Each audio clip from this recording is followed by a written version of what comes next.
Buenos días. Hoy día vamos a continuar con el diplomado de ecografía.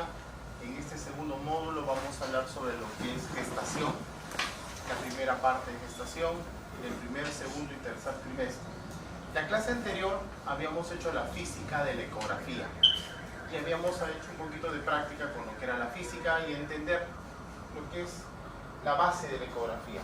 Voy a hacer un pequeño repaso para los que no han venido y poder comenzar desde cero y poder avanzar. Cuando hablamos de la semiología ecográfica en general, tenemos que tener en cuenta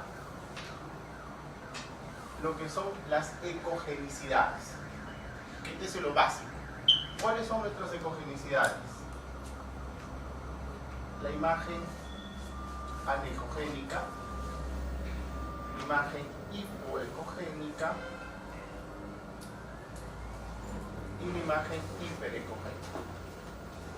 Entonces, si tenemos claro esto, vamos a poder diferenciar imágenes.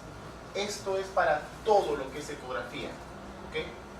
Una imagen anecogénica es básicamente una imagen, cuando la vemos en el ecógrafo, es una imagen negra, ¿no? ¿Qué significa? Que es una imagen líquida. Al ser una imagen líquida, yo tengo que imaginarme todas las imágenes líquidas que pueden haber. Cuando hablamos de hígado, por ejemplo, la vesícula. Cuando hablamos de páncreas, por ejemplo, el Wilson, ese conducto de es anecogénico, es líquido. Todo lo que tenga líquido es anecogénico. Cuando hablamos de la parte de gestación en el útero, en las trompas, en los ovarios o en la gestación en sí, lo que vamos a ver, ¿qué es líquido? El amniótico. Ok. ¿Qué más es líquido? La sangre, claro. La sangre. ¿Qué más? ¿Qué más es líquido en la gestación? El saco gestacional, el líquido. El saco gestacional. Cuando ya comienza a crecer el bebé, ¿qué más vemos líquido en el bebé? El estómago. Su estómago si está lleno, lógicamente, de material líquido. La vejiga. ¿Qué más? El corazón, cuando hablamos de sus partes, el corazón. Buenos días. ¿Qué más? Las cavidades ventriculares, ¿no? El cerebro. Todo lo que tenga líquido lo vamos a ver negro. Ahora, esta imagen anecogénica tiene lo que nosotros le llamamos una... ¿Sería sombra? Sería refuerzo, ¿no? El refuerzo acústico posterior. Refuerzo acústico posterior. Que no es más que de la imagen negrita que vamos a ver ahí. La imagen negrita. Por debajo se va a ver una pequeña como reverberancia, ¿no? Ese es su refuerzo acústico posterior. Vamos ahora a la imagen hipoecogénica. ¿Qué es hipoecogénica? Lo que está en la escala de los grises. Escala de grises. Cuando hablamos de escala de grises, nos estamos refiriendo a ¿qué? A una imagen sólida blanda. Esta es una imagen sólida, pero blanda. Por ejemplo,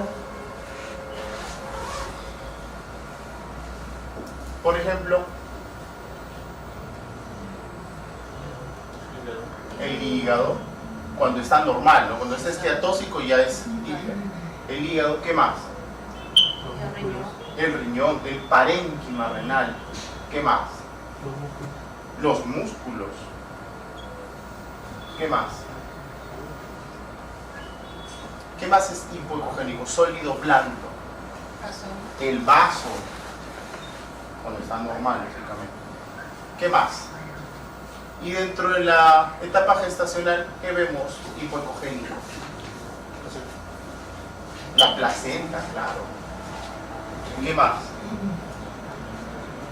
Los ovarios, si están sin folículos, se ven, ¿no? Se ven hipoecogénicos. ¿Qué más? La trompa. Y así sucesivamente nos estamos dedicando a lo que es imagen sólida blanda. Eso hay que entenderlo bien para poder crecer, si no, no vamos a estancar. Cuando hablamos de imagen hiperecogénica, yo les he dicho que es de dos tipos. La que tiene sombra acústica posterior y la que no tiene sombra. La que tiene sombra es muy fácil. Toda imagen cálcica que no deja pasar el ultrasonido, pues va a tener su sombra acústica. Por ejemplo, ¿qué no deja sombra? Hiperecogénica, dura. Esta es una imagen sólida, dura. Ya no es blanda, esta es dura. Y normalmente tiene calcio. Por ejemplo, un mioma calcificado, si queremos ir directamente al grano, perfecto, un mioma calcificado. ¿Qué más?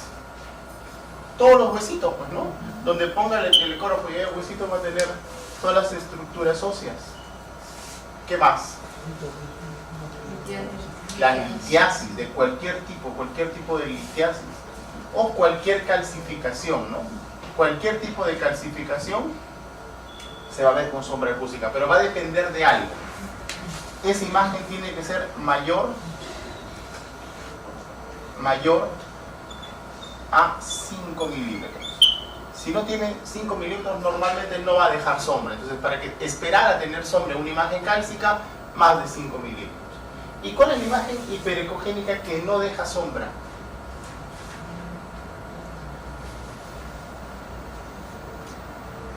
Por ejemplo, es una imagen sólida, también es sólida, pero es blanda.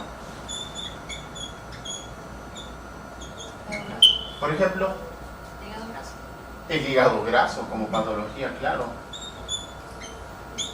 ¿Qué más? Páncreas. El diafragma.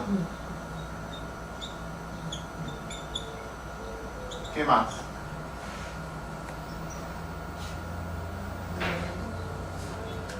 ¿Perdón?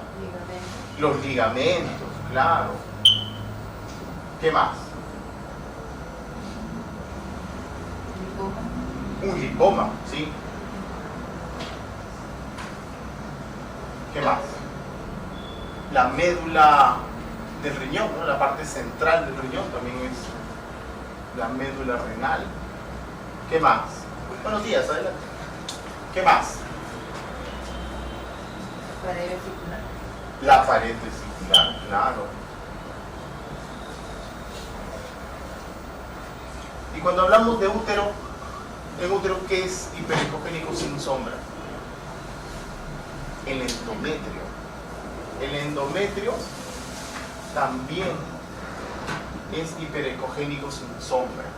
Entonces, ya más o menos estamos entendiendo cuál es nuestra semiología básica de la ecografía. ¿Qué nos faltaría revisar para entenderlo, para entender bien esto? ¿Qué nos falta? ¿Perdón? La imagen isoecogénica. La imagen isoecogénica que la vamos a poner acá abajo. La imagen iso es una imagen comparativa, no es un tipo de ecogenicidad, es una imagen que nos va a ayudar a comparar. Por ejemplo, si estoy en el hígado, ya sé que en el hígado tenemos una imagen hipoecogénica, pero si en el hígado veo otra imagen similar, pero que no tiene las características, tiene algo más, como por ejemplo un halo, o por ejemplo tiene irregularidad, o tiene por ahí una imagen como una membrana, eso ya le cambió toda la estructura. Eso es isoecogénico. Entonces es una lesión de la misma ecogenicidad, pero diferente. En este caso podría ser un nódulo, podría ser un tumor, podría ser una lesión. Eso es lo que tenemos que entender. Entonces cuando yo hablo de una imagen isoecogénica es porque estoy tratando de igualar las ecogenicidades dentro de una estructura, pero entendiendo que no es la misma estructura. ¿Ok? Esta es una imagen normalmente patológica. ¿Ok? ¿Se entiende? Perfecto. La siguiente clase, que la vamos a determinar ahora, ya nos toca hablar sobre lo que es lesiones hepáticas. aquí vamos a entender un poquito más esto de lo que es histoecogénico y vamos a entender más en la práctica, porque vamos a coordinar para que ustedes vayan a nuestros hospitales, al hospital donde estamos nosotros, para trabajar con pacientes y eso sea un poquito más entendible y a la vez puedan ustedes interactuar con ellos, no solamente estar aquí viendo una ecografía o una demostración, sino estando con el paciente y tratando de hacer un poquito de ecografía. Ok, esta parte es la introducción. Ustedes ya saben que nosotros interactuamos con el doctor Cristian Rodríguez, que también es radiólogo igual que yo. Él ahora les va a dictar la clase de lo que es gestación normal y que por cierto es un poquito larga, por eso vamos a empezar de una vez con él. Si tienen alguna consulta en el camino, así como yo a veces oso en interrumpir la clase de Cristian y doy algún aporte, ustedes también pueden preguntar. El tema de gineco y de obstetricia para nosotros los radiólogos es un tema menos complejo que para los radiólogos, para los ginecólogos. El ginecólogo se complica un poquito más porque entra más en detalle y el ginecólogo, ¿qué hace? Busca los signos que encontró externos y los busca en la ecografía. El radiólogo lo que hace es encuentra el signo y se lo muestra al ginecólogo. Por eso que algunos ginecólogos prefieren trabajar con nosotros y algunos ginecólogos prefieren trabajar entre ellos. Está abierto, no tenemos ningún problema con ellos. Pero eso sí les digo, cuando hay un problema legal, nos piden a nosotros que hagamos el informe. Por el tema de que nosotros no entramos en la signología. Yo no sé qué tiene la paciente, no sé si tiene o no está embarazada. Hay cosas que nosotros desconocemos que a veces es mejor. Pero en algunos casos, como lo que es patología hepática y patología renal, es mejor conocer el tema. En gineco, digamos que preferimos estar un poquito al margen para no entrar dentro de lo que ellos le llaman su ámbito. Perfecto, nosotros lo sabemos respetar. Van a darse cuenta que las clases que hacemos nosotros son más al grano. No entramos mucho en el tema de la funcionabilidad ni de la parte ginecológica estricta. Es más nuestras imágenes. Ok, los dejo con el doctor Cristian Rodríguez y empezamos el día de hoy con lo que es ecografía gestacional, ¿no? Gestación normal. Muy bien. Buenos días con todos, veo caras nuevas el día de hoy. Bueno, la introducción les va a servir bastante para más o menos tener en cuenta, poder interpretarlo. La primera clase es básica, va a ser fundamental para poder ya poder ver las imágenes y poder interpretar, poder saber si estamos ante algo líquido, sólido, que era la finalidad de la primera clase, ¿no? Entonces, efectivamente, la ecografía, en el caso de las ecografías obstétricas o gineco-obstétricas, van a tener niveles, ¿no? Hay 3 niveles, un básico, un intermedio y un avanzado. El básico es el que se propone que lo haga cualquier personal de salud médico, ¿no? ¿Por qué? Porque es más que todo preventivo. Entonces es una manera de ver, buscar patologías y luego derivarlas, ¿no? Ese es el nivel básico. El nivel intermedio ya está dado por especialistas, sea ginecólogo, radiólogo, usualmente está a nivel de los hospitales, ¿no? Y un nivel más avanzado que es a nivel de los institutos también por especialistas. Entonces la idea de esta ponencia es tener los conceptos básicos y tenerlos claros, ¿ya? Por lo menos para que hagan una ecografía básica, que es en lo cual vamos el objetivo de esta ponencia. Otro punto también para tener en cuenta es que esta clase es muy amplia, ¿no? Hoy día tocaba hacer lo que era gestación del primer, segundo, tercer trimestre y también lo que era piso pélvico. Entonces, en cuanto a piso pélvico, vamos a dejarlo para el final, de repente alcanza el tiempo, pero básicamente piso pélvico es pura patología. Es decir, casi no lo van a ver en un nivel básico, porque piso pélvico definitivamente por lo general es pura patología, ¿no? A diferencia de la gestación del primer, segundo, tercer trimestre, que la del primer trimestre es más frecuente en etapas básicas, por ejemplo, para discernir si hay o no hay gestación, si estamos ante un aborto o no estamos ante un aborto. Y en cuanto a las ecografías, tanto obstétricas del segundo y tercer trimestre, son menos frecuentes en la práctica porque ya prácticamente una vez diagnosticada la gestación, esta gestación va con un seguimiento y usualmente lo hace con un ginecólogo, ¿no? Pero en las emergencias el equipo ecográfico no está al costado del ginecólogo por lo general, ¿no? Está en un centro de imágenes y quien va a hacer la ecografía el segundo o tercer trimestre en las complicaciones o en algunas complicaciones durante la gestación va a ser el médico radiólogo o incluso por cercanía de repente en un centro básico, ¿no? Entonces, lo que queremos hacer es prácticamente un repaso de la teoría que todos ya prácticamente sabemos, ¿no? Qué es lo que va a aparecer a la primera, segunda, tercera, cuarta, quinta semana, qué estructuras anatómicas van apareciendo, qué es lo que tenemos que encontrar y buscar. Básicamente esa es la primera parte de la ponencia, es la parte teórica. La segunda parte de la ponencia ya es un poquito de esquemas, un poco más práctico, ¿no? Es más o menos qué tenemos que identificar durante la práctica, durante la ecografía, qué cortes tenemos que realizar, qué planos tenemos que buscar, qué estructuras anatómicas nos tenemos que orientar para hacer ciertas medidas, y ya es un poco más práctico. Entonces la primera parte es un poquito más densa porque es full teoría, la segunda parte, que son los planos, es un poquito, ya se pone más interesante porque es lo que van a tener de referencia para hacer las prácticas, y una tercera parte consiste en unos videos para que vean, va a ser a manera de repaso, ¿no? Lo que vimos en cuanto a los cortes, cómo se obtiene un corte sagital, cómo se obtiene un corte axial, en este caso también los coronales, y el desplazamiento que tienen que hacer con el transductor, ¿no? El movimiento de angulación, de deslizamiento, de rotación, todos esos movimientos que ya más o menos lo hemos visto en la primera práctica, lo vamos a tener que nuevamente aplicar en este segundo módulo, ¿ya? Entonces, partimos primero por las indicaciones del examen de las ecografías en obstetricia. Primero, ¿para qué nos va a ser útil? Para estimar la edad gestacional, para la evaluación del crecimiento fetal, metrorragia durante la gestación, en el caso de las emergencias, por ejemplo, determinación de la presentación fetal, acompañando procedimientos invasivos, discordancia entre la altura uterina y amenorrea, ¿no? Entonces, aquí, por ejemplo, un primer punto que tenemos que tener claro es, así como existe una ecografía obstétrica del primer trimestre, ¿no? Otras las dividen incluso a veces en primera mitad, segunda mitad, otros primero, segunda y tercera. Tenemos que tener en claro que la ecografía del primer trimestre es básicamente para, uno, diagnosticar gestación, ¿no? Lo primero, de ahí partimos, y dos, la edad gestacional. ¿Por qué la edad gestacional? Porque precisamente en esta etapa es en la cual vamos a tener el embrión en la longitud, o vamos a poder medir una longitud con mayor exactitud antes de que adopte una posición en flexión. Nosotros sabemos que el embrión, conforme va creciendo, va a adoptar una posición en flexión, entonces ya va a ser más difícil o no va a ser fidedigno tener una longitud, en este caso corononalga, ¿no? Que es la que usualmente utilizamos en el primer trimestre. Entonces, como tiene mayor flexión, ya pierde validez conforme va creciendo. Entonces incluso dicen, ¿no? Cuando es menor, hasta menor de 84 milímetros se puede medir una longitud corononalga. Entonces, la importancia de la primera ecografía del primer trimestre es eso, determinar la edad gestacional, porque tiene mucha correlación, ¿ya? Entonces ojo con esa parte, ¿ya? ¿Y para qué sirve entonces una ecografía de un segundo trimestre, un tercer trimestre?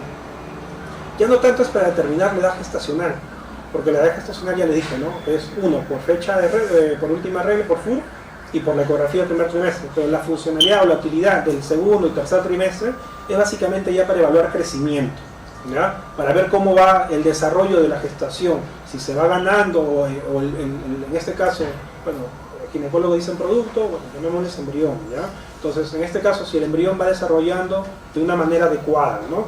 La proporción de tanto de la cabeza, abdomen, tórax, ¿no? Si se desarrolla de manera habitual o no. Entonces, básicamente es eso, ¿no? Y la del tercer trimestre, una de las importancias que también radica en tratar de estimar el peso, que es importante para determinar, ¿no? Si va a poder realizarse o se le va a dar chance de ser un parto por vía uterina, o de repente podría ser algún tipo de indicación para de repente hacer un abordaje o una cesárea, ¿no? Pero básicamente, para que tengan así un concepto un poquito más claro, es la utilidad de cada una de las ecografías en cada uno de estos periodos, ¿verdad? Antes de que siga Cristian, nos han pedido que hagamos hoy día un cuestionario.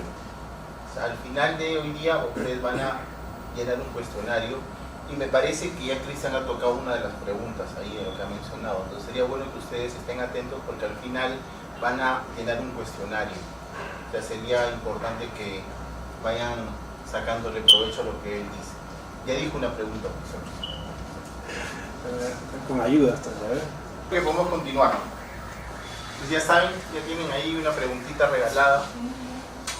Sigamos. Perfecto. Entonces, durante la gestación también no quiere decir que no se puedan presentar, por ejemplo, masas pelvianas, ¿no? En el cual también sería otra de las indicaciones por la cual tendríamos que hacer un abordaje a través de la ultrasonografía. Sospechas de enfermedades y otras patologías como enfermedad del trofoblasto gestacional, sospecha de embarazo ectópico, presunción de muerte fetal, sospecha de anomalías uterinas. En el caso de gestantes puede haber casos en pacientes, por ejemplo, que porten DIU, ¿no? O algún dispositivo y puedan quedar gestando. Usualmente está asociado bastante a los embarazos ectópicos, ¿no? Hay un mayor riesgo de pacientes con DIU que puedan tener embarazo ectópico. Entonces también es otra de las indicaciones por la cual uno puede hacer exploración. Monitoreo del ciclo ovulatorio, esto también es una indicación en aquellas pacientes que tienen problemas o dificultad para quedar gestando. Se le hace un monitoreo, se hace medición, ¿no? De los folículos para ver más o menos en el tamaño adecuado en el cual se puede intentar quedar en gestación, ¿no? Perfil físico fetal, observación de eventos intrapartos, sospecha de polidramios u oligohidramios, ¿no? Sospecha de desprendimiento prematuro de placenta. Otra de las indicaciones, la estimación del peso fetal, valores anormales de alfa-fetoproteína para sospechar alguna patología, seguimiento de anomalía fetal identificada, antecedentes de anomalías congénitas, evaluación del crecimiento fetal en embarazos múltiples, control prenatal tardío. Haciendo hincapié en el control prenatal tardío, nuevamente les hago hincapié, ¿no? Nosotros la edad gestacional básicamente lo hacemos durante la ecografía del primer trimestre. Cuando por descuido o por X motivos el paciente no llega a unos controles, y llega prácticamente en la semana 24 o 25, determinar la edad gestacional por ecografía no es muy factible, ¿no? Lo ideal ahí es simplemente guiarse por la fecha de última regla. Entonces es otra de las cosas que también debemos tener en cuenta. Entonces, ahora ya hablando propiamente del primer trimestre, ¿no? En el primer trimestre vamos a encontrar estructuras anatómicas que se van a ir formando. Una de ellas va a ser el saco gestacional. Entonces, ubicado el saco gestacional, ¿qué cosa tenemos que saber? Primero, si está presente o no. Dos, localización. ¿En qué parte del útero está? ¿En qué parte del endometrio va a estar localizado? ¿No es así? Morfología, los tamaños. Ya saben que la ecografía que hacemos es la ecografía 2D, ¿no? En la ecografía 2D solamente estamos viendo dos planos. Entonces, si nosotros queremos determinar si una estructura es quística, globulosa, ¿no? Globular, o de repente es tubular, alargada, lo tenemos que definir por lo menos en dos cortes. No basta con un solo corte, ya sea transversal o sea el longitudinal, para decir esto de acá es algo quístico, ¿no? O es algo tubular. Tenemos que definirlo en dos estructuras o en dos cortes, por lo menos para poder definir este tipo de estructuras, ¿no? Por ejemplo, si tenemos un vaso, el vaso ¿qué forma tiene? Tubular, ¿no es así? Pero si al vaso yo le hago un corte transversal, ¿va a tener forma tubular? No, va a tener forma circular. Entonces, yo no puedo con un simple corte decir, esto es una estructura circular, probablemente sea un quiste, ¿no? Me da refuerzo posterior y todo lo demás, cuando estamos ante una estructura probablemente vascular. Para eso tenemos que definirlo en dos cortes. También el mismo ejemplo, pero con otra estructura que no sea tubular, sino sea quística, ¿no? Determinarlo siempre en dos cortes, ¿no? La presencia, si hay o no hay saco vitelino. Entonces, por ejemplo, en esta ecografía, en el cual transcavitaria o transvaginal, vamos a tener parte del útero, ¿no es así? Y vamos a tener lo que es la parte del endometrio con una reacción decidual. Vemos cómo está engrosado, ¿no? A eso llamamos reacción decidual. Y miren, cómo hay un aumento de la vascularización en una parte de esta decidua. Probablemente esta sea la parte del córeo frondoso o la parte de la placenta, ¿no? ¿Por qué? Porque miren la vascularización cómo está aumentada, ¿no? Pero dejando eso de lado, nos fijamos solamente en el contenido, ¿no? Esto de acá ya es la presencia de un saco gestacional. Si esto fuese un endometrio, esto debería ser solamente lineal, o dependiendo de la fase en la que se encuentra, ¿no? Trilaminal, línea progeneal, acá no debería haber esta imagen, sino debería ser solo una línea. Pero miren acá, ¿no? Esta imagen de acá ya nos está hablando de un saco gestacional. Y siempre identificarla en dos cortes, ¿verdad? La medición también se debe hacer en esos dos cortes. Y desde tener el saco gestacional, esto ya lo van a ver en la parte práctica, se mide y ya nos va, automáticamente en el ecógrafo nos va a arrojar más o menos la cantidad o la probable edad gestacional de la paciente, solo midiendo el saco gestacional, ¿sí? Entonces, hay plantillas en las cuales uno, identificando o midiendo adecuadamente el saco gestacional, la vesícula vitelina, ¿no? Ya más o menos guarda una cierta correlación con la edad gestacional. La otra estructura anatómica que va a comenzar a aparecer en este estudio del primer trimestre va a ser el embrión. Igual, dentro del informe lo que tenemos que dentro de lo que tenemos que dar a conocer en el informe va a ser la presencia, si hay o no hay embrión, la cantidad de cuántos embriones, ¿no? Si solamente va a ser una gestación única o es una gestación múltiple, la longitud embrionaria. Una vez localizado el embrión tenemos que medir la longitud coronaria, la frecuencia cardíaca fetal, ¿no? Frecuencia cardíaca fetal. Y bueno, las estructuras que también son parte del estudio son tanto el útero, en el cual de repente puede haber algún tipo de masas, patologías, miomas, ¿no? Y en el caso de los anexos también, evaluación de los anexos, ¿no? Con eso estaríamos completando básicamente la ecografía del primer trimestre. Entonces, este es un ejemplo, por ejemplo, de una gestación del primer trimestre en el cual tenemos ya la presencia de un embrión y es cómo se tiene que medir, cómo es que se tiene que medir la longitud coronal, ¿no? La parte más alta, la parte más distal, el vértex, hasta la parte más inferior. Entonces, esta es la medida, ¿no? Y incluso hay recomendaciones en el cual dice para evitar ya en embriones pequeños, estos pueden adoptar una posición de flexión. Entonces, la correcta medición de esta longitud es 1, tiene que ser un corte sagital. ¿No es así? Este es un corte sagital en el cual podemos ver la columna. Y otra de las condiciones es que por lo menos entre el mentón y el pecho debe haber un poco de líquido amniótico. Con eso nos estamos asegurando de que no esté en una postura con una flexión acentuada, ¿no? Teniendo esta postura ya podemos tener mayor certeza de la edad gestacional en la cual nosotros podemos medirlo, ¿no? Este es otro corte, por ejemplo, igual sagital del embrión, en el cual ya nos ayudamos, en este caso, lo estamos ayudando. ¿Se acuerdan cómo se llama? Dentro de los Doppler les mencioné varios tipos de Doppler, los que vinieron a la primera clase. ¿Qué tipo de Doppler sería este? El Doppler color, ¿no es así? El Doppler color, ¿qué indica? ¿Lo rojo, lo anaranjado, arteria, y lo azul, venoso? No, ¿verdad? Eso quedó claro, ¿no es así? Simplemente acá nos indica el flujo que se acerca y el flujo que se aleja, ¿no es así? En este caso, según esta barra, nos dice que el flujo que se acerca va a ser de color rojo en sus tonalidades, y el flujo que se está alejando va a ser el azul por sus tonalidades, ¿no es así? Es lo único que nos está indicando, es decir, el flujo que se está acercando al traductor o se aleja del traductor. En este caso, por ejemplo, podemos ver actividad cardíaca, ¿no es así?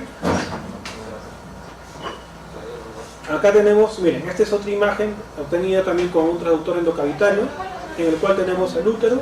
Podemos ver un engrosamiento de la adhesiva, ¿no es así? Con un aumento del flujo, probablemente donde vaya, lo más probable es que aquí vaya a estar luego la placenta, y vamos a tener nuevamente, ¿no?, el contenido o el saco gestacional. Y en este caso, ¿qué estamos viendo acá? ¿Qué vendría? ¿Qué es otra estructura que hemos mencionado que aún no lo hemos visto por imágenes? ¿Qué vendría a ser esto? La vesícula vitelina, ¿no es así? Miren, ¿no? Saco gestacional, vesícula vitelina. En pocas palabras, tenemos un útero con endometrio ocupado. Es otra de las descripciones que ustedes podrían decir, ¿no? De una manera u otra ya estamos probablemente ante una gestación. Y miren, uno de los objetivos de la ecografía obstétrica del primer trimestre que era no solamente era de diagnosticar gestación, sino también de qué cosa tendríamos que ver, cantidad de embriones, ¿no es así?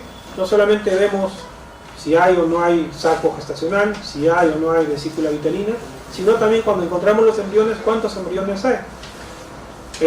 Vamos a profundizar este tema en otro módulo. Hay otro módulo en el cual se habla de gestación múltiple, en el cual ya le vamos a dar mayores detalles de la semiología, las características, ¿no?, que tienen que identificar también las gestaciones múltiples. Pero acá, por ejemplo, ¿no?, miren, esto es evidente, ¿no? Tenemos un útero con el endometrio ocupado, en el cual tenemos dos saquitos, ¿no es así? Y dos contenidos que vienen hacia el embrión con actividad, en este caso con el flujo, con el doble flujo nos ayudamos que haya actividad cardíaca, ¿no es así? Y miren, acá tenemos otra estructura igual, un embrión, la vesícula vitelina puede demorar en desaparecer en algunos casos, más adelante les voy a indicar, ¿no? Pero igual, ¿no?, tenemos el saco gestacional, el embrión y todavía la persistencia de la vesícula vitelina. Miren acá, ¿no? Acá igual, tenemos un saco gestacional, vesícula vitelina y ya comienza a aparecer el embrión. Entonces, inicialmente cuando aparece el embrión es difícil determinar el polo cefálico porque es casi homogéneo. Conforme va avanzando las semanas ya se puede recién diferenciar cuál va a ser el polo cefálico o el polo caudal, ¿no? Inicialmente es un poquito difícil determinarlo, anatómicamente no se puede determinar. En cambio, miren, la diferencia, comparen, ¿no?, la diferencia de este embrioncito que podríamos acá de repente decir, no, ya esta es la parte cefálico, polo cefálico, todavía no está muy determinado, pero acá sí no hay duda, ¿no es así? Miren, aquí no hay duda, ¿no? Polo cefálico, polo caudal, y aquí vemos una estructura anecogénica, que es una parte de la estructura neurológica, ¿no? Que puede aparecer, que es el romboencéfalo. Entonces igual, ¿no? Tenemos un saco gestacional con un contenido que debería ser el embrión. Mírenme, acá ya estamos viendo una patología. ¿Qué estamos viendo acá? Todo esto, el útero. ¿No es así? Tenemos ¿qué tipo de ecografía es? Una ecografía transcavitaria o transvaginal. ¿No es así? Es la técnica por la cual se está obteniendo. ¿Por qué decimos que es con un traductor transcavitario? Por la forma, repasando la primera clase, ¿no es así? Nosotros ya podemos determinar qué traductor estamos utilizando por la forma que tiene esta imagen que representa el traductor, ¿no es así? En este caso miren la angulación que tiene. Entonces el único traductor con este tipo de angulación son los transcavitarios. Si esto fuese lineal, sería un traductor lineal, ¿no es así? Si esto fuese una imagen un poquito convexa, no tan angulada como esta, ¿qué sería? Sería un traductor convexo. Y ya sabemos las características de cada traductor. Para los que no vinieron a la primera clase, vamos acá a aprovechar un minutito para ampliar esto, ¿no? Traductores lineales, ¿para qué nos sirven? ¿Recuerdan para qué nos servían los traductores lineales? Estructuras, partes blandas, estructuras superficiales, ¿no es así? Para estructuras superficiales. ¿Cuál era la ventaja de un traductor lineal? Tenía la resolución, ¿cómo era? ¿Alta o baja? Alta. Su penetración, baja, ¿no es así? Por eso es para partes blandas, cosas superficiales. Traductor lineal, penetración, no tiene mucha penetración, pero sí tiene buena resolución.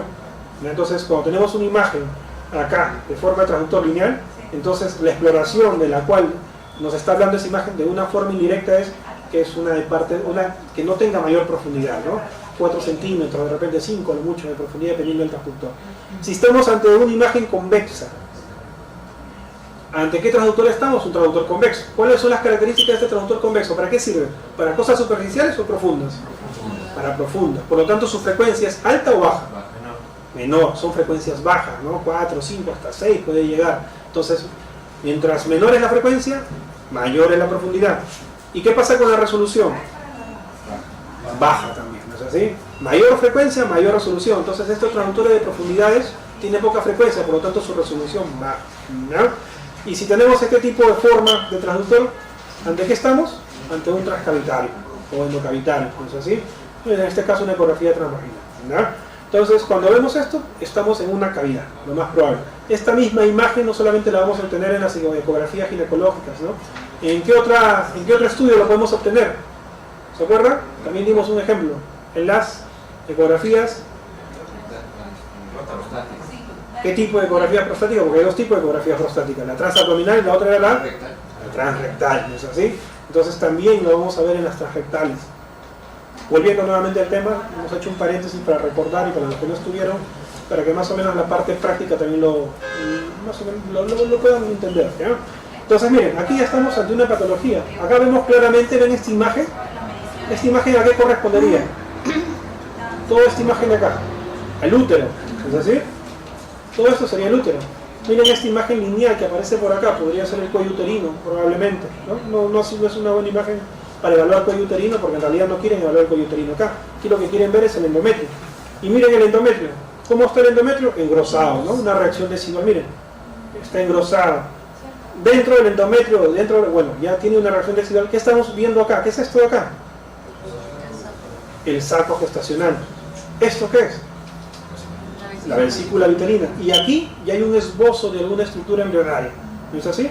Entonces, mírenme, ya con una imagen, ya más o menos, si ustedes logran obtener esta imagen en una ecografía transvaginal, ya pueden identificar un saco, una vesícula uterina, un embrión.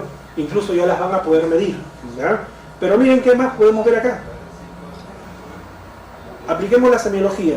¿Qué es esta imagen? ¿Es hiperecogénico, anecogénico? Anecogénico, muy bien. Además de ser anecogénico, ¿qué fenómeno físico ustedes pueden ver asociado a esta estructura? ¿Qué cosa? Dígalo. ¿Qué dijeron? Está bien. Refuerzo posterior. ¿Es así? Mírenme. El refuerzo posterior. Comparen por acá y comparen por acá, ¿no? Hay un pequeño refuerzo. Entonces, ¿Qué nos está hablando? Con esas características semiológicas de la ecografía, ¿de qué estamos hablando acá? Probablemente esto sea ¿qué cosa? Líquido. Definitivamente es líquido. Y si hablamos de líquido, o sea, ya les hemos dicho, ¿no? La ecografía te dice si es líquido o si es sólido. No te va a decir ese líquido es ascitis, ese líquido es sangre, ese líquido es cefalorraquídeo, no te dice eso, ¿ya? Simplemente te dice que es líquido. En el contexto clínico, en el contexto de la patología, uno ya puede determinar, ¿no?, la sospecha o confirmar la sospecha. Si es un traumatismo abdominal cerrado y encuentro líquido, ¿va a ser ascitis? No, ¿verdad? Probablemente que sea sangre. ¿No es así? En un paciente con hepatopatía crónica, que no hay traumatismo y viene por un abdomen batraciano, ¿no es así?, que no tolera el decúbito dorsal, hacemos una ecografía abdominal, encontramos líquido, probablemente que sea ascítico, ¿no es así? Entonces depende ya del contexto clínico. Y en el contexto de una gestante del primer trimestre, que viene probablemente por sangrado vaginal, lo más probable es que esto que sea un hematoma retrocoriónico, ¿no es así?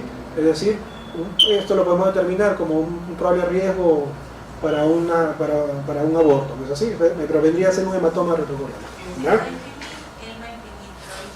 La translucencia nucal.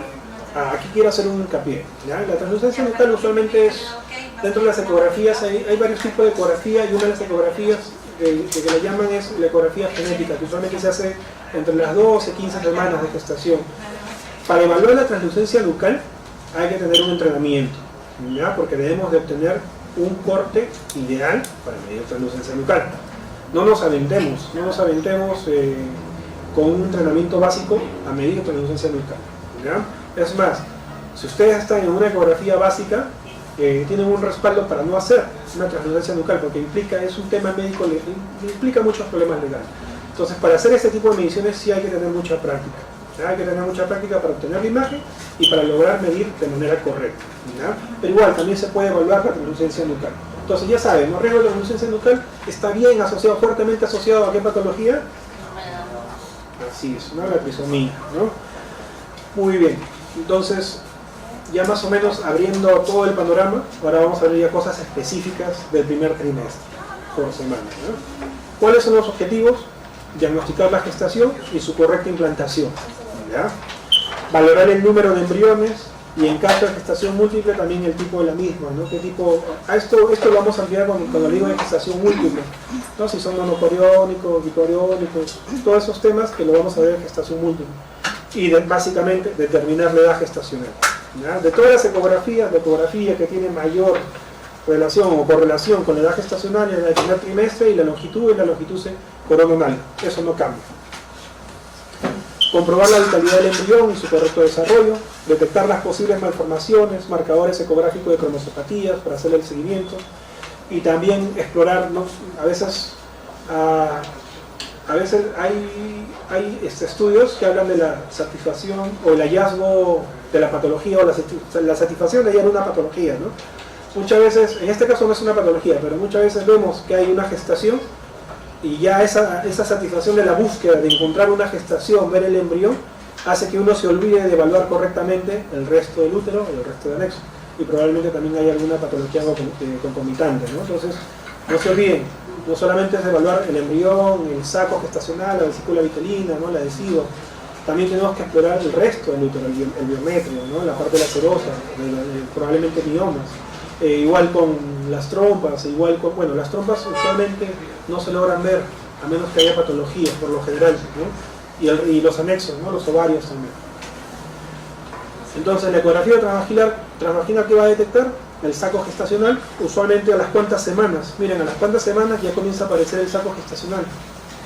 Tiene correlación con la 4ª semana de amenorrea, ¿no es así? El paciente dice, ¿no?, hace 4 semanas más o menos tengo un retraso, dice, ¿no?, tengo un retraso de 4 semanas.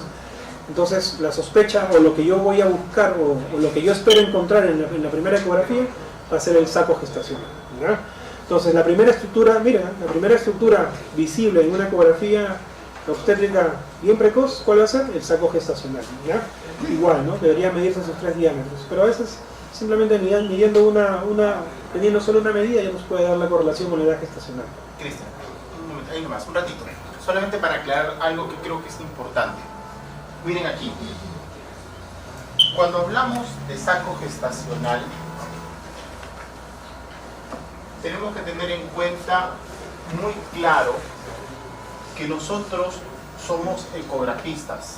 Lógicamente estamos dentro de la rama médica. Inclusive hasta las obstetrices hacen ecografías y algunas hacen muy buenas. El problema es que a veces sobrepasan su nivel y hacen cosas que no deben, como por ejemplo ecografía de músculo esquelético, pero no es el tema. Cuando nosotros estamos frente a una ecografía transvaginal, ¿okay? Queda claro, transvaginal, y voy a encontrar el útero.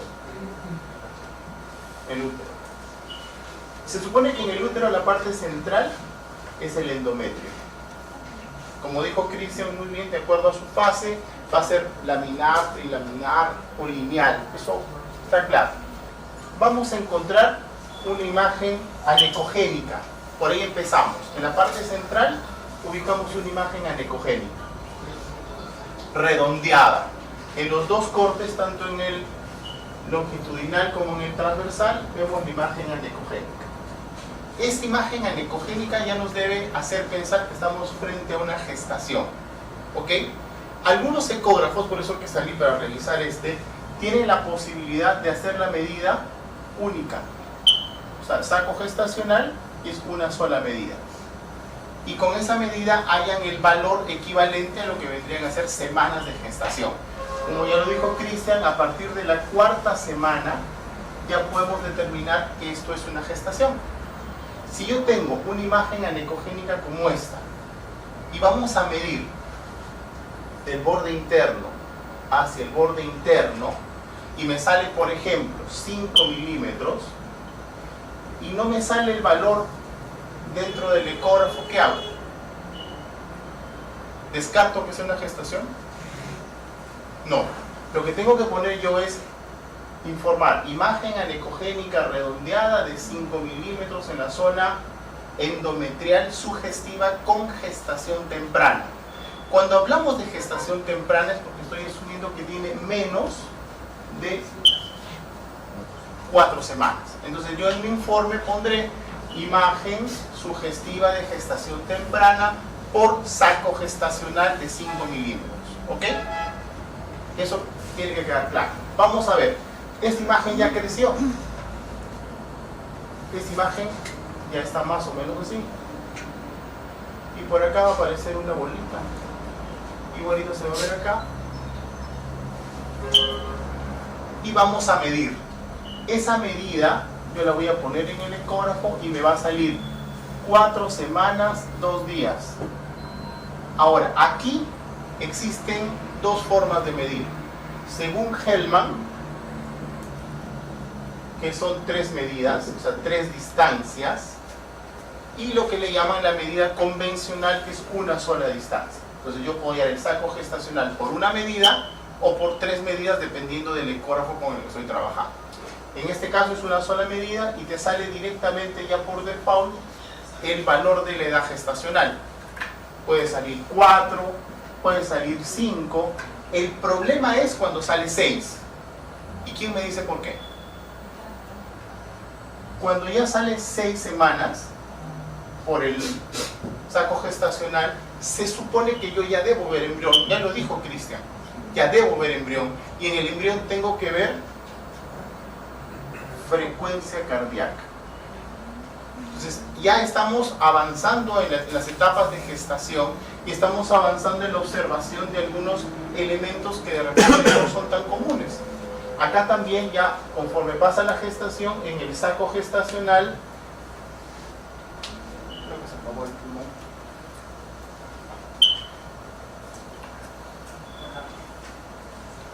Es muy importante cuando hagan ecografía conocer el equipo, ¿no? No todos los equipos, hay equipos, dependiendo también del costo, ¿no? Es igual que cualquier otra cosa, cualquier otro aparato, equipo o vehículo que compren, ¿no? Mientras más caro cuesta es porque tiene más prestaciones, ¿no? Entonces siempre es conocer su equipo, ¿no? Claro, el equipo es indispensable, saber con qué estamos trabajando. Por ejemplo, este equipo es muy fácil de utilizar.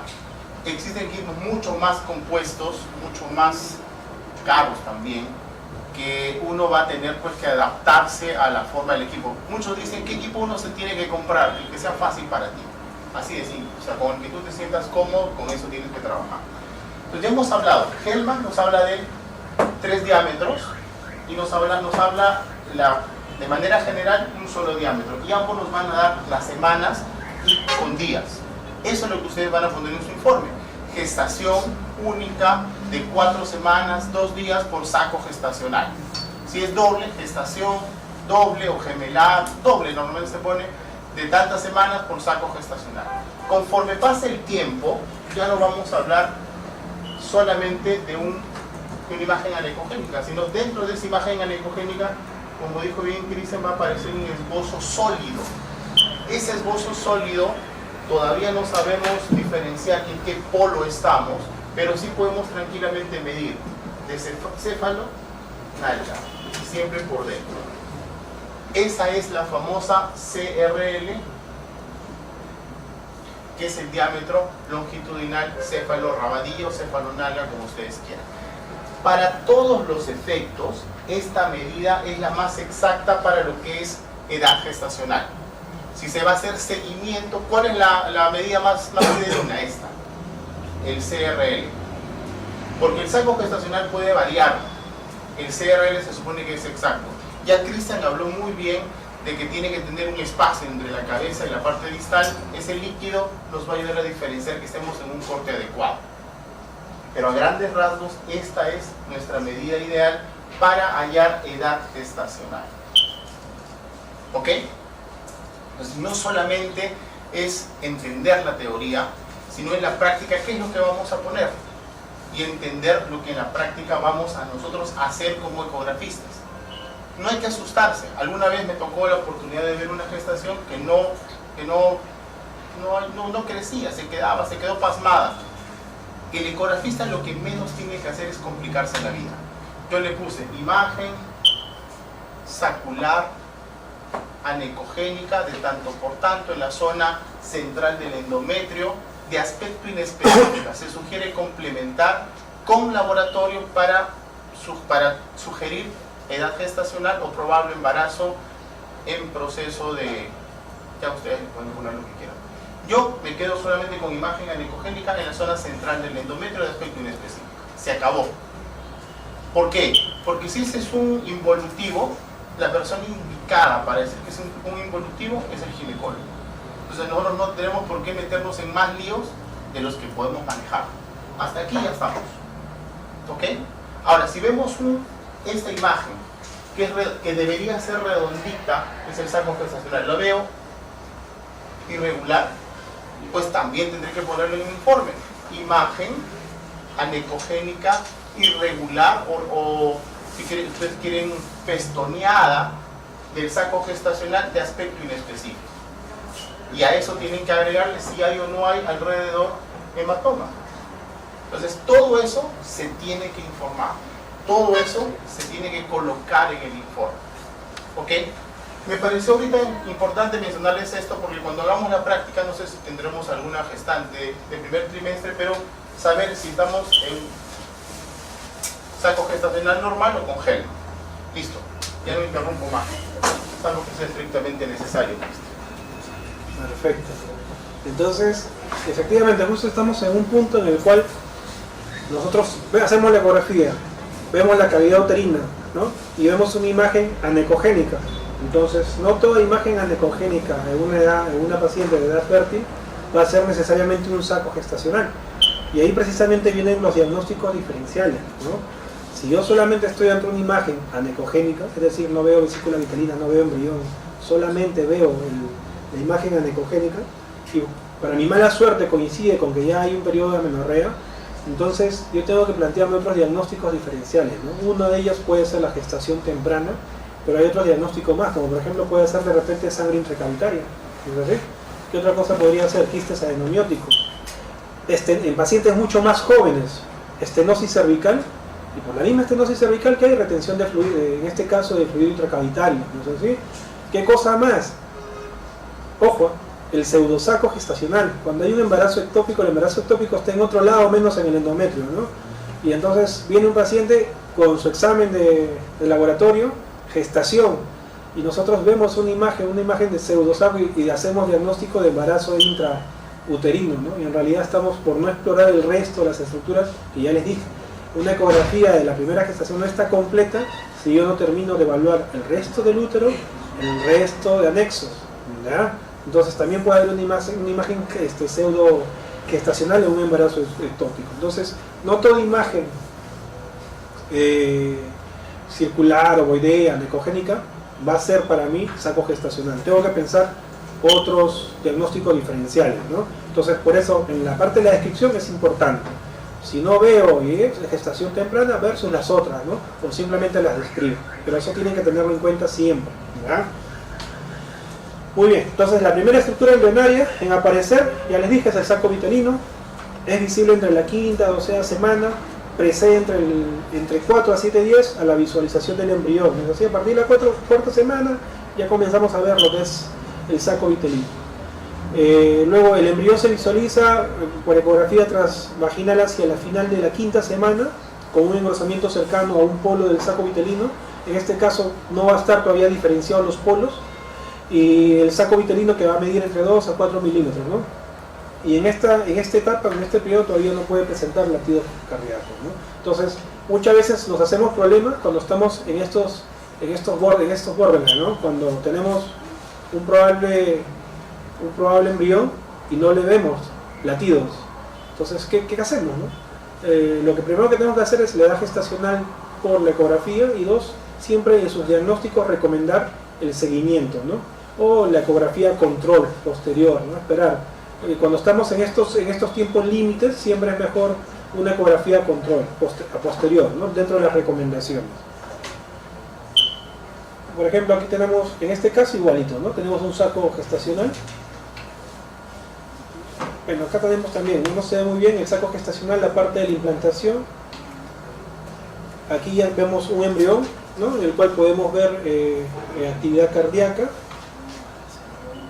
Y acá vemos un saco gestacional con su vesícula vitelina, y acá se está formando un pequeño embrión, ¿no es así? Bueno, y aquí tenemos todo en el color un aumento de la vascularización en la parte donde va a estar la implantación siempre de la placenta, ¿ya? Entonces, esta imagen yo creo que ya se les quedó grabada. El objetivo era eso, ¿no?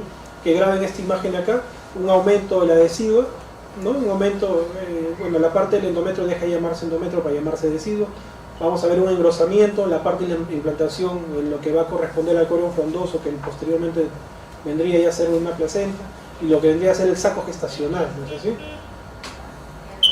Igual, ¿no? El aumento del flujo.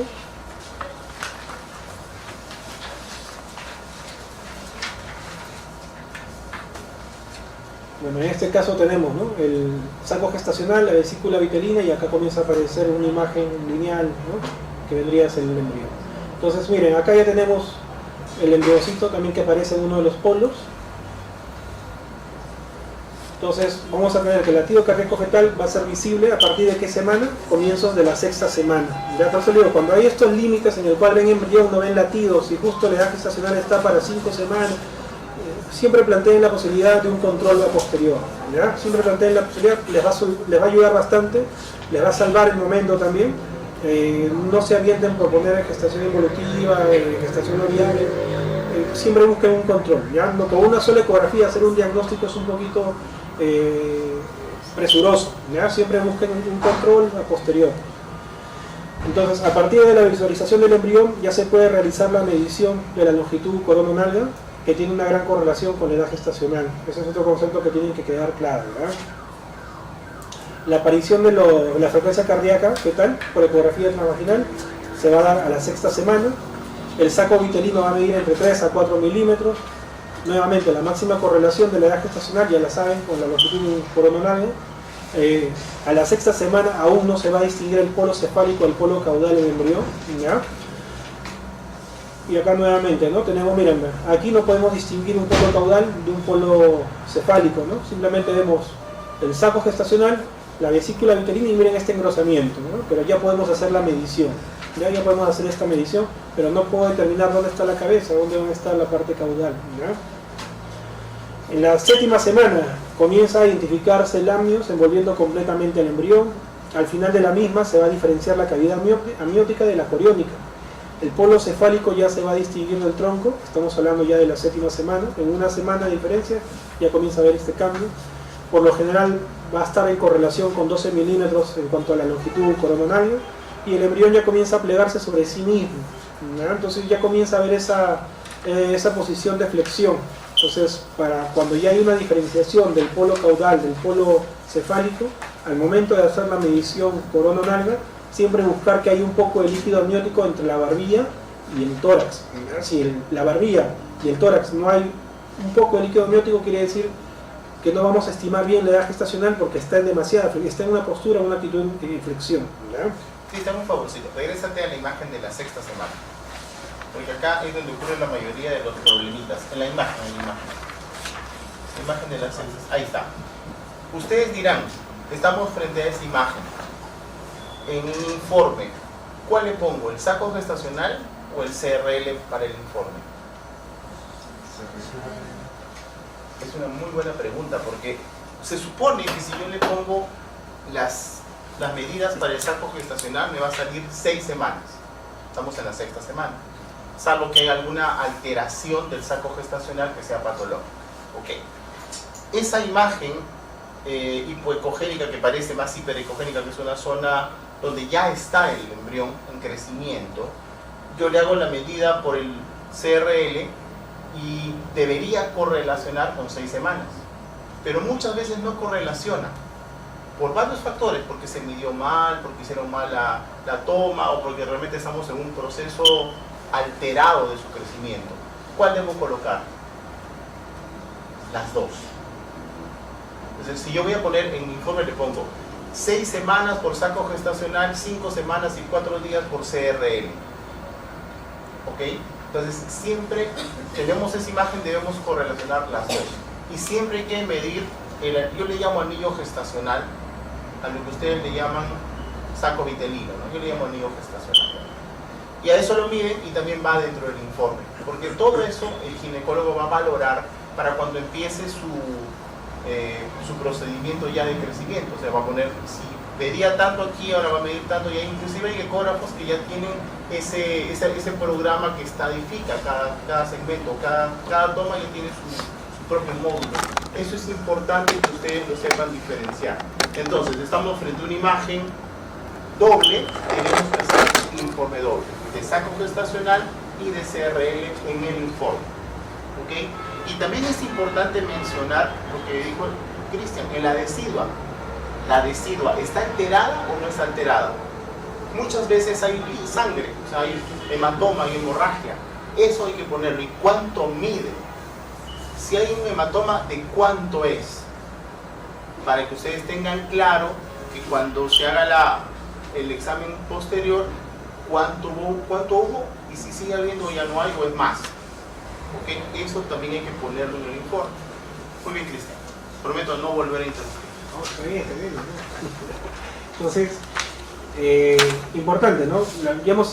Estamos hablando varios términos que ya más o menos debemos tratar de interpretar en cuanto a las imágenes, ¿no? Estamos hablando de deciduo o reacción residual, que es una de ellas, que es el engrosamiento o el cambio de nombre del endometrio cuando ya hay una gestación, ¿no? Estamos hablando también del embrión, estamos hablando de la vesícula vitelina y del saco gestacional. Entonces, efectivamente, ¿no? Cuando no hay mucha experiencia, miren, ¿cómo mido yo o cómo sé que estoy midiendo de manera correcta la longitud céfalo-caudal si no tengo todavía los polos bien definidos, ¿no? Entonces, por eso, efectivamente, cuando tenemos este tipo de imágenes, tenemos que medir todo, ¿ya? Tenemos que medir todo.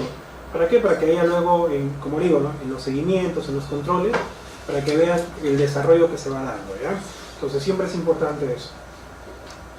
Entonces, en la séptima semana, bueno, ya aquí ya se va a hacer la distinción de los polos, el polo cefálico, el polo caudal. El embrión comienza a plegarse, ya les dije cuál es la técnica cuando ya se define el polo caudal, el polo cefálico, para hacer una adecuada medición de la longitud cefalo-caudal.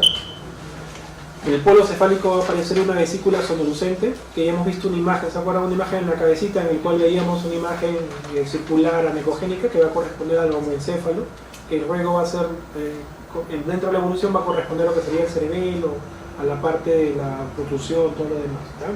Aparecen los esbozos de miembros superiores, puede identificarse el cordón umbilical. En la séptima semana yo ya puedo identificar el cordón umbilical. Ya miren lo que pasa, en la séptima semana puedo identificar el cordón umbilical, pero todavía no puedo verlo con claridad. Entonces nuevamente acá tenemos una imagen en la cual vemos la vesícula vitelina, vemos el saco gestacional y aquí vemos el embrión con actividad cardíaca. Entonces aquí de repente puede decir, no, séptima semana es el corazón o de repente es el cordón umbilical. A la séptima semana aparecen los esbozos, pero todavía no lo puedo definir. Pero miren qué va a pasar. Aquí definitivamente eso es corazón, ¿ya? Vemos las actividades cardíacas, podemos ver 4 cámaras, ahí estamos definitivamente ante el corazón. Pero a la octava semana yo ya sí voy a poder diferenciar lo que es el cordón umbilical, lo voy a poder incluso ver las 3 imágenes vasculares, ¿ya? Entonces, ¿qué más va a aparecer en la octava semana? Aparece el esbozo de los miembros inferiores, ya no solo de los superiores, sino de los inferiores. Se identifica perfectamente el contorno embrionario, el polo cefálico se agranda y aparecen nuevas vesiculaciones, ¿no? Entonces, sabemos que desde el embrión la estructura anatómica más grande va a ser la cabeza, ¿no? Igual conforme el embrión pase a feto, la cabeza va a seguir siendo la estructura anatómica más grande, y después del parto recién comienza a ver la proporción o la simetría, ¿no? Eso también es fisiológico, es normal. Se puede visualizar el tubo neural en corte longitudinal. Bueno, acá es prácticamente la misma imagen que estamos viendo en todas. Este de acá correspondería a qué estructura. Para empezar, acá tenemos saco gestacional, aquí está el embrión, ¿no es así? Entonces, ¿cuál de los polos va a ser el polo cefálico y cuál va a ser el polo caudal? Ya, pero a ver, ya. Ahí, ¿qué parte es? Antes que aplicando la semiología de la ecografía. ¿Qué parte del útero? A ver, ¿qué parte del útero está acá? ¿Y qué parte del útero está acá? Acuérdense, semiología. Si acá está el transductor, ¿no es así? ¿Aquí está el transductor o no está el transductor acá? Entonces, ¿qué parte va a ser esta? Anterior. ¿Se acuerdan? ¿Se acuerdan los cortes básicos? Yo coloco mi transductor, lo más cercano al transductor en un paciente que yo le hago una exploración en el cúbito dorsal va a ser anterior. Y lo más alejado del transductor, ¿qué va a ser? Posterior. Entonces, en la parte anterior de esta imagen ecográfica, ¿qué va a estar? ¿Qué polo?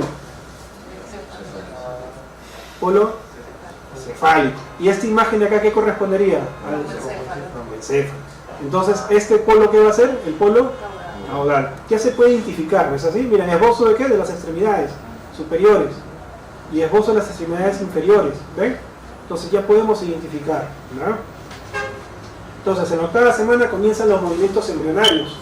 La cavidad amniótica aumenta dentro de la coriónica y alcanza el 50% de la misma. Vamos a ver mayor cantidad de líquido. El saco vitelino va a medir entre 4 a 6 milímetros y se va a visualizar con claridad ya el cordón umbilical y su inserción. A diferencia de la séptima semana en el cual se podría por ahí esbozo del cordón, en la octava semana definitivamente ya va a estar el cordón umbilical y podemos hablar de la inserción también, ¿ya? Entonces, entre la novena y la décima se va a completar la organogénesis, se va a visualizar con claridad el cordón umbilical. O sea, si a la octava ya la podíamos ver, a la novena y a la décima definitivamente el cordón la vamos a ver mejor. Al final de la novena semana se va a identificar los ventrículos laterales del cerebro y los plexos coroideos. ¿Ya? Importante, estas estructuras anatómicas son importantes para luego, en el segundo o tercer trimestre, hacer algunas mediciones también. Nos va a servir de reparo. Y mírenme, ahora sí, ¿no? En las otras imágenes teníamos dudas. ¿Qué cosa era? Corazón, cordón. Acá definitivamente no hay duda, pues, ¿no? Mírenme, una octava, novena, décima semana ya no hay duda. Podemos hablar de la implantación del cordón, ¿no? Podemos diferenciar las cavidades cardíacas. Entonces este es un corte sagital del embrión, ¿ya? Entonces miren la diferencia que hay entre las imágenes conforme van pasando las edades gestacionales, las semanas. Regrese, por favor. Quiero hacerles notar algo. La mayoría de los que hacemos ecografía, y me incluyo, cuando estamos frente en esta etapa, normalmente no buscamos el cordón umbilical y es indispensable hacerlo. ¿Por qué? Hacemos una ecografía demasiado práctica y comenzamos a hacer simplemente las medidas y nos olvidamos de la parte morfológica. Entonces, si nosotros le damos importancia a estos detalles, qué es lo que debe aparecer en cada semana, realmente vamos a hacer la diferencia con el común denominador. Inclusive los ginecólogos ahora se están especializando más en lo que es la morfometría, y nosotros que ya estamos aprendiendo también podemos entrar en el tema. O sea, no solamente hacer medidas, sino buscar las estructuras, el esbozo de las manos, el esbozo de los miembros superiores, el esbozo de los miembros inferiores, ubicar bien el romboencéfalo, si hay o si no hay, porque la mayoría que va a hacerse ecografía está interesado en saber si su bebé está bien. Eso es lo principal, ¿está bien? Y muchas veces le decimos, sí, nunca hemos visto el romboencéfalo, no hemos visto el cordón umbilical, estamos esperando que crezca nada más, y eso es un error.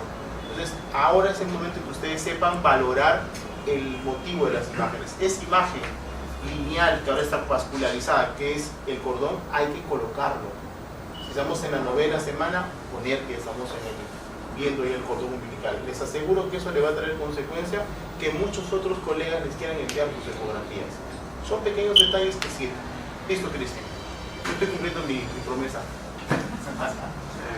Entonces, nuevamente, continuando con la 9ª y 10ª, ¿no? Van a aparecer los puntos de osificación en la cara, junto con las clavículas. Son, bueno, los puntos de osificación que primero van a aparecer en un embrión van a ser lo de la cara y lo de la clavícula, ¿verdad? Al final de la semana 10 se van a visualizar puntos de osificación también costales y vertebrales. Va a comenzar a ver la segmentación de las extremidades. Antes se veían solamente esbozos, ¿no? Una especie de esbozo de las extremidades tanto superior como inferior, pero acá ya se va a comenzar a segmentar. Ya podemos poder diferenciar la parte de los brazos, antebrazos, igual la parte del muslo y la pierna, ¿verdad? En el abdomen se va a producir, esto es importante, esta parte sí es muy importante, ¿verdad? Se va a producir una herniación fisiológica del intestino, y esta por lo general no resuelve hasta la 12ª semana. Y esto lo podemos confundir muchas veces con un onfalocele, ¿ya? O peor aún, lo podemos confundir con una gastroquisis.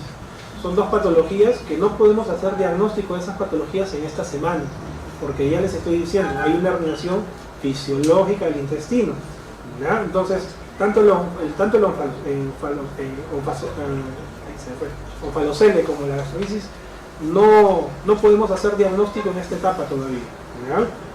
Entonces, la cavidad amniótica ocupa la mayoría de la coriónica, pero todavía no la contacta. El trofoblasto ya comienza a diferenciarse perfectamente del miometrio, ¿no? Ya va a haber una diferenciación, ya podemos ver un poquito, o se va a insinuar, ¿no? Una placenta.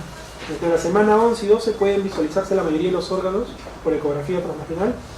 La cabeza se identifica, vamos a identificar la voz del cerebro, el septum pelúcido, el tálamo y los plexos coroideos, importantes, ya le dije, estructuras anatómicas importantes para posteriormente hacer algunas mediciones.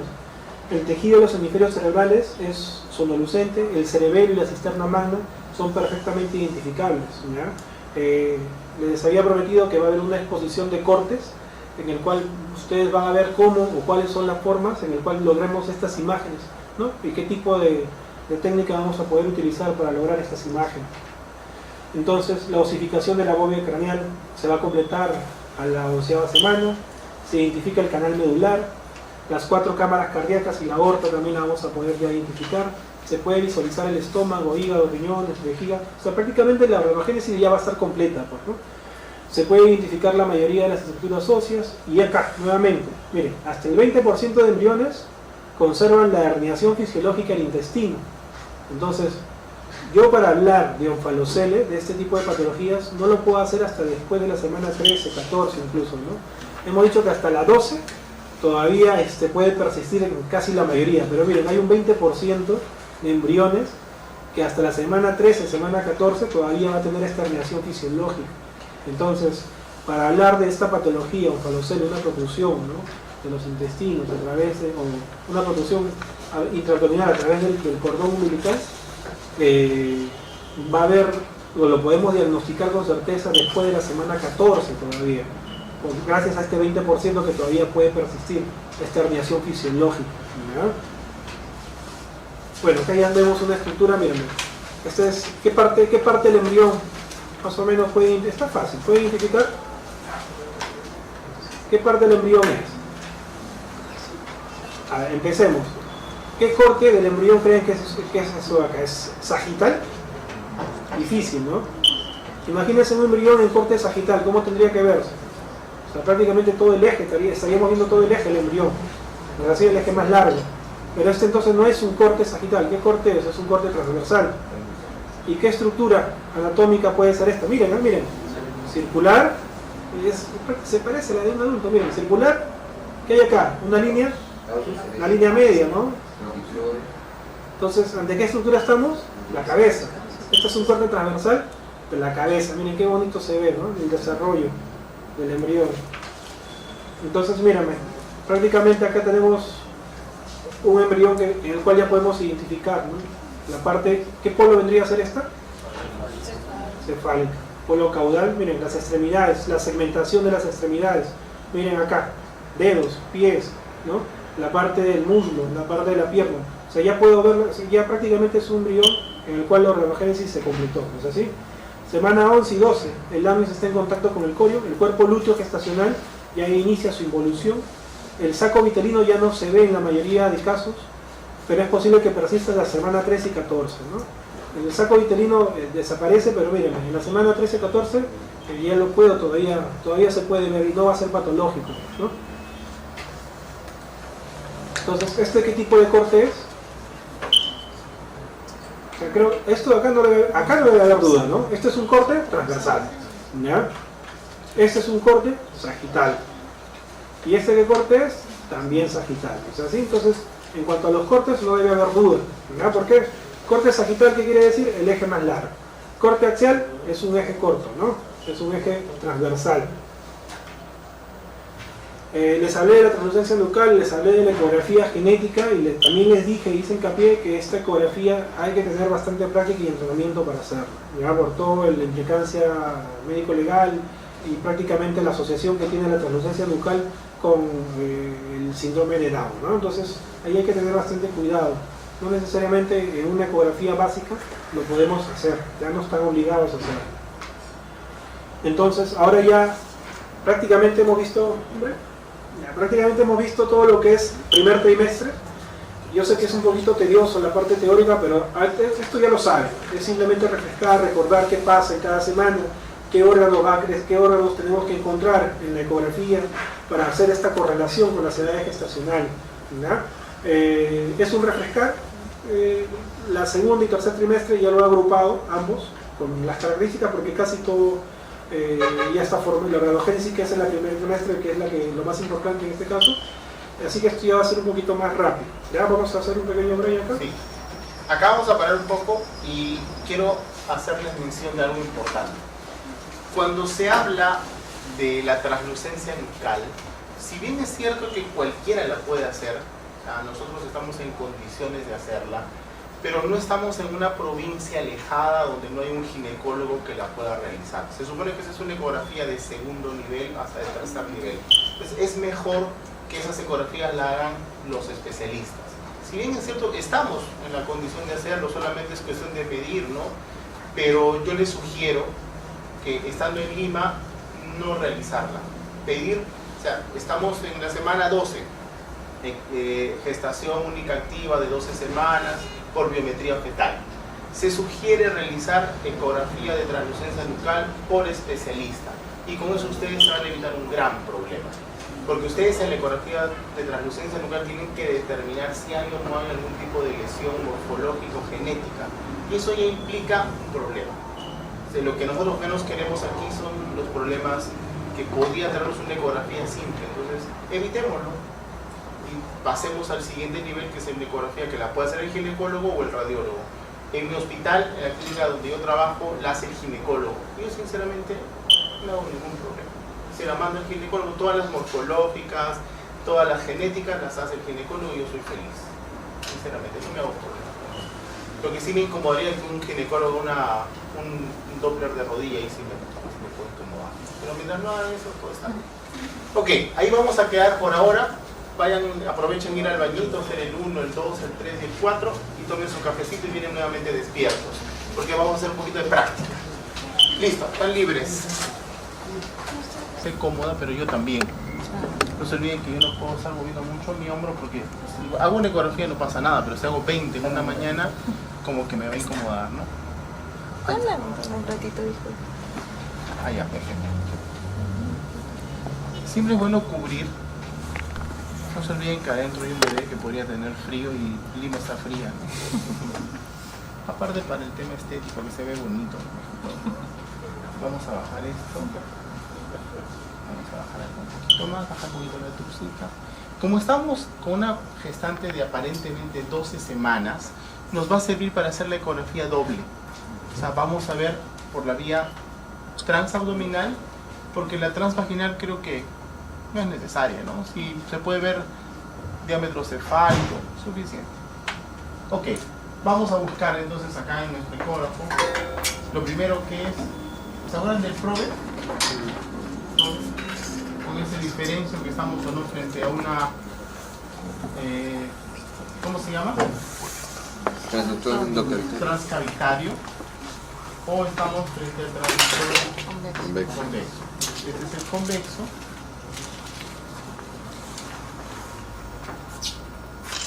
Miren este detalle, ¿ah? El que menos hubiera hecho la ecografía con esto, y esto no es más que su protector. ¿Cuántos hubiéramos hecho la prueba? No hay mucho tiempo. Hubieran estado luchando, viendo la ecografía y no hubieran encontrado nada. Acá tienen el transductor, miren la guía. La guía. ¿Se acuerdan de la guía? Sí. Siempre hacia arriba. El corte longitudinal siempre hacia arriba. Miren, no veo nada, ¿no? ¿Por qué no veo nada? Oh, exactamente, no hay un líquido que me ayude, entonces vamos a colocar un poquito de gel a ver qué pasa. Le colocamos el gel. Ya tengo mi... Miren qué diferencia. Corte, miren, hay que entender algo que también es importante. Si bien es cierto que el corte es longitudinal en el eje de la mamá, pero no necesariamente es longitudinal en el eje del bebé. En este caso es un transverso según el eje del bebé. Entonces vamos a empezar, miren cómo se mueve. Vamos a ubicar el útero. Ahí está el útero. ¿Y lo ven? Sí. Fondo. ¿Qué es eso? Cuello. Vagina, ¿no? Entonces se regresa para allá. Perfecto. Corte transversal. El bebé está en una posición transversa. ¿Lo ven? Sí. No está en longitudinal, está en una posición transversa, con el lóbulo cefálico hacia la izquierda de la mamá. ¿Ok? Estamos ubicando. Perfecto. Entonces vamos a seguir haciendo el recorrido. Se supone que debería haber ovarios. Es el objetivo, pero si lo logramos ver, acá está uno, acá está el otro. Perfecto. Lo ubicamos. Ahora nos vamos a dedicar a hacer la ecografía básicamente obstétrica. Como ya está muy grande para hacer un cefálico, pero igual lo vamos a probar. Vamos a ver ahí. Vamos a frizar. Voy a entrar a measure. Acá deberíamos entrar allá. Vamos a entrar, vamos a regresar. Vamos a poner el que diga exam. Y acá nos vamos al obstétrico. Miren los detalles, miren esos detalles que... ¿Por qué no encontré ahí la medida? Porque estoy en un menú inadecuado. Entonces acá buscamos menú, measure, ahí está. Diámetro biparietal, perímetro cefálico, perímetro abdominal, longitud del fémur, saco gestacional, CRL. Vamos a hacerlo primero por CRL. Para eso voy a tratar de agrandar un poquito mi imagen. La voy a poner lo más cercana posible hacia mí. Ok. Por eso le decía que en esta etapa podemos hacer las dos cosas, ¿no? Miren, vamos allá. Este es el polo cefálico, el polo caudal que termina acá. ¿Lo ven? Estas son las piernitas. No estoy diferenciando bien el polo caudal, lo voy a volver a hacer. Ahí, ahora sí. Vamos a diferenciar bien. Ahí está. Cefálico, caudal. Entonces pongo mi CRL, pongo C, ubico el borde externo de la calota y me voy hacia el polo más distal. Ahí está. Me sale 76. Acá tengo que frizar. Ya lo desfricé. Vamos a medirlo de nuevo. Ahí es. Vamos a medir otra vez. ¿Nos salió cuántas semanas en la anterior, se acuerdan? 13, ¿no? 13 semanas, 4 días. Vamos a volver a ver si coincide. Ah, bien. 13 semanas, 5 días. Perfecto. seteamos, esa sería mi primera imagen. Entonces yo en mi informe le pondría, ¿cómo le ponemos? Feto único activo de 13 semanas, 5 días por CRL. Entonces esta primera etapa me sirve para identificar básicamente lo que es la edad gestacional. Se supone que no estamos en el mejor momento para determinar si hay o no una adecuada visualización de la edad gestacional por CRL. Acá me ayudaría más de repente la biometría fetal y debería coincidir. Vamos a intentar hacerlo, porque estamos justo en el límite. ¿Se entiende esto, verdad? ¿Fácil? ¿Alguien tiene dudas? Hay doctores que están muy atrás. Ok, vamos a cambiar. Doctores, permítanles a los que están adelante que vayan atrás y los que están atrás vayan adelante para que todos podamos ver un ratito. Ok, pasen adelante, doctores. O pasa tú, más pequeño. Los que están atrás pasen adelante, los que están adelante pasen atrás, cosa que todos vemos. Y si no vemos, aunque sea escuchamos. Y si no escuchamos, aunque sea estamos. Eso es. ¿Alguien más? Doctores, hay un dicho bien claro: el que no llora, no mama. Lloren, pues, por favor. ¿Está bien, doctor? No, péguense más, péguense más. Ya está. Perfecto. Miren, ya está en metanímica. Lo mismo. Vamos a hacer lo mismo. Ubicando las estructuras. Útero en longitudinal. Útero longitudinal. El feto no está en longitudinal, ojo, el feto está en transversal. Vamos a hacer el corte transversal, donde voy a ubicar al feto que está en transversal, ¿no? Acá está su cabecita, acá está su polo distal, los polos cefálicos, su columna. Miren qué bonita su columna, ¿no? Los bracitos. ¿Qué será esto?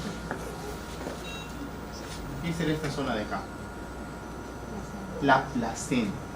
Y la placenta, según mi idea, está en una posición, digamos, no buena, por no decir mala.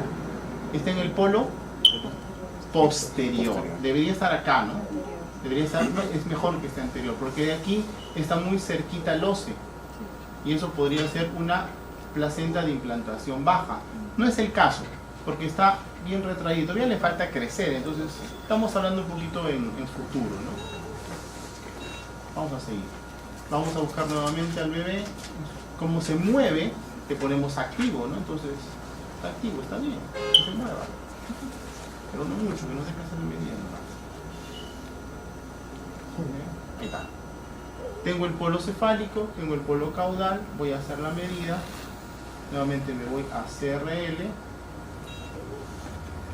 Tomo la calota externa, lo más pegadito. Y me voy a hacer la calota hasta el borde de la calota. ¿Cuánto me salió? 13,5. Entonces estamos bien. El ojo todavía no falla. ¿Ok? ¿Qué hemos hecho acá? El CRL. ¿Qué es el CRL? Es el diámetro cefálico ramadillo. Estamos bien.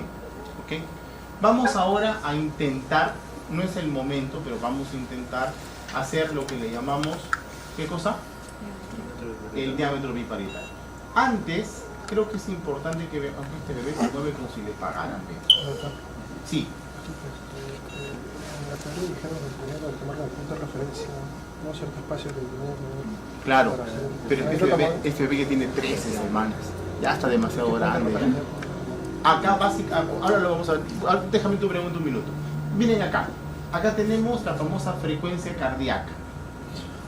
¿Okay? ¿Cómo hemos hallado la frecuencia cardíaca? Simple. Hemos entrado a la parte cardíaca, donde se mueve el corazón, aunque se mueve este bebé, vamos a tratar de ubicarlo. Esta línea es la que me va a decir dónde está el movimiento. Entonces busco el movimiento del corazón. Ahí está. Miren, ahí está su movimiento del corazón. Estas imágenes que ven aquí, ¿lo ven? Esas son las fluctuaciones. Entonces, para hallar la medida,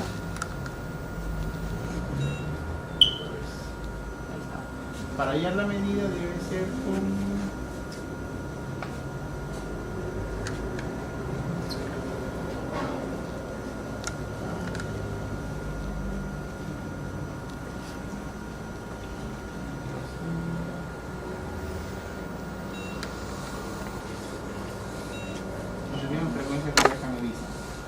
Lo que pasa es que este equipo no ubica.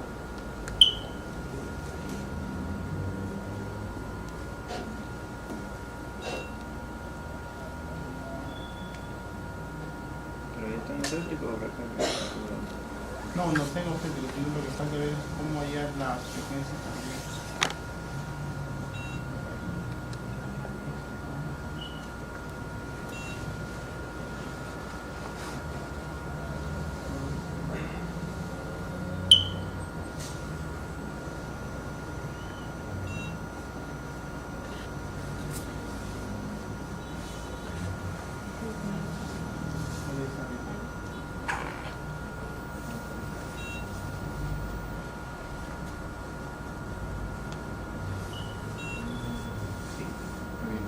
Era rítmico. 123 latidos. Esta es una onda, dejamos una onda y la siguiente onda 123 latidos. O sea, lo que se llama cúspide, valle, cúspide, valle, cúspide, valle. Agarramos dos cúspides y esa es nuestra imagen para hallar el latido fetal. 123. Acá deberíamos tomar una fotito, ¿no? Vamos a volverlo a hacer para entenderlo mejor. Ubicamos nuevamente el corazón. Ahí está. ¿Ven? Estas imágenes como si fueran cerritos. Ya, esos cerritos son los que nos van a dar el ritmo. Entonces entramos, hallamos la mitad de un cerrito, dejamos una a la mitad del otro, 144 latidos. ¿Okay? Eso es lo que tenemos que hallar en lo que se refiere al latido cardíaco. ¿Ven lo importante que es conocer un equipo? En este caso hemos entrado un poco al aire, pero si conociéramos el equipo bien, eso se hace pues en 30 segundos, ¿no? Simplemente es ubicar el latido cardíaco. Acá lo ponemos en longitudinal, ubicamos el latido cardíaco. Ahí está. Miren.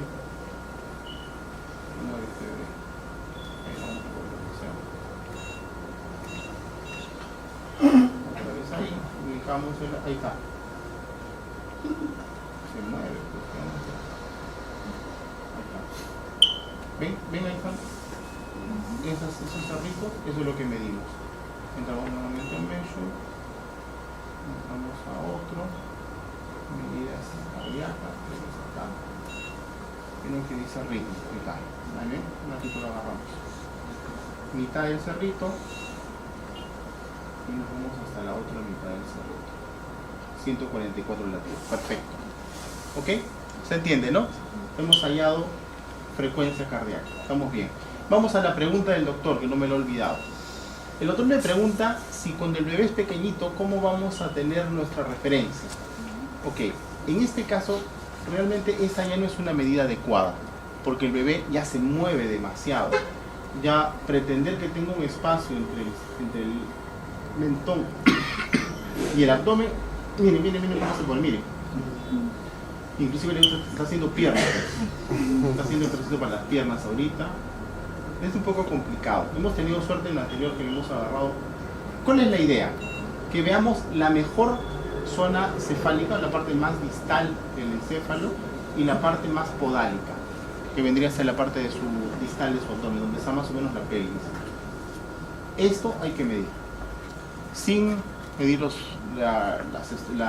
miembros inferiores, solamente los polos. Lógicamente, cuando este bebé está más pequeño es más fácil, ¿no? Pero acá lo que hemos intentado es ubicar los dos polos de la mejor manera. Ahí está, más o menos ahí, ¿no? Ahí. Polo distal, polo proximal, y hago la medida. Nos ha salido 13 semanas, 4 días. No existe una ideal aquí, porque no estamos en un feto más pequeñito. O sea, es lo que tú puedas ver, porque ahorita se va a mover y se complicó todo. En esta etapa es más importante lo que vamos a hacer en la segunda parte de la clase, que es las medidas biométricas, la biometría fetal. Para la biometría fetal, esta es mi primera imagen, me salió en una, tuve suerte. ¿Qué buscamos en la biometría fetal? Los plexos coroideos. ¿Qué más? Los ventrículos laterales. ¿Y qué es lo que voy a medir? Miren acá. Ahí está. Este es el famoso diámetro biparietal. de calote externa en la parte central. En la parte central, los detalles se los vamos a ver en la clase, por eso no quiero todavía entrar mucho en detalle para que vean. Primero veamos la parte práctica. Vamos a hacer ahora la parte práctica. Vamos a hacer luego la teoría, donde les vamos a dar los detalles, y luego vamos a hacer de nuevo con otra paciente lo mismo, pero viendo los detalles. Ahora fíjense solamente en la parte práctica. Diámetro biparietal 28 en la parte central. ¿Okay? No voy a entrar mucho en detalle. Del externo al interno, ¿no? De calote externa Externo, a calote interno. interna. ¿Sí? Acá vamos a hallar el diámetro.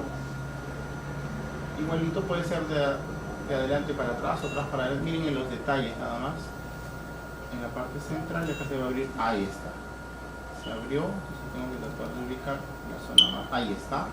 ¿Cuánto me salió? 29. Ok, vamos a hallar ahí. Segundo diámetro. Ahora me está pidiendo. Ah, acá hubo un error. Acá hubo un error mío. Miren, yo en lugar de hallar el AC, he hallado, en lugar de hallar el HC, he hallado el AC. Como si fuera diámetro ya no cefálico, sino abdominal. Entonces, el error ha sido mío, tenemos que volver a hacer todo. Puede pasar. Volvemos a hacer todo. Vamos a poner paciente nuevo. Ya el error es mío, hay que volverlo a hacer. Otra vez, vamos a agrandar la imagen. Y esos detalles hay que fijarse, a cualquiera nos puede pasar. Acá solamente vamos a hallar, ahí está. Perfecto. Resumimos esto. Vamos a buscar.